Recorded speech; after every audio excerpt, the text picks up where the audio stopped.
এবার দেখ এটা কি বানিয়েছি। ওই দে দেখি। আরে বাহ, সেটা তো আমাদের বাড়ি চিড়ির মতন লাগছে। পেছনে যে চুম্বক দিয়েছি সেটা কি ফ্রিজ ম্যাগনেট? হ্যাঁ হ্যাঁ হ্যাঁ, ফ্রিজ ম্যাগনেটই। দেখ অনেকদিন আগে ক্লে দিয়ে কাজ করতে গিয়ে কিছুটা অংশ বেঁচে গেছিল। আর তুই তো বেঁচে যাওয়ার অংশ কখনোই ফেলিস না। হ্যাঁ, তাই জন্যই ওই বিড়ালের মাথায় শেপ করে রেখেছিলাম। দেখ সেটাকে আজকে কালার করব।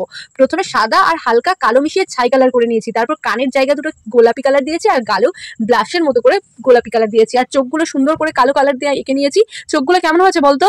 ভালোই তো হয়েছে, বেশ টানা টানা। বাড়িতে যাই বিড়ালটা ছিল চিনি, পুরো তার মতন লাগছে। হ্যাঁ ঠিক, আমি চিনির কথা ভাবতে ভাবতেই কিন্তু কাজটা করেছি।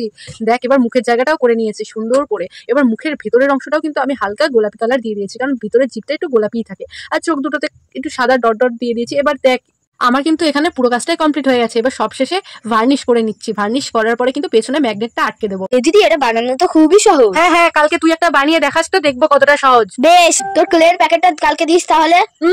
কত যে বানাবি জানা আছে। দিদি তো ক্লে দেবে না, আমি এটা নিয়েই পালাই। তোমরা তাড়াতাড়ি লাইকটা করে দাও।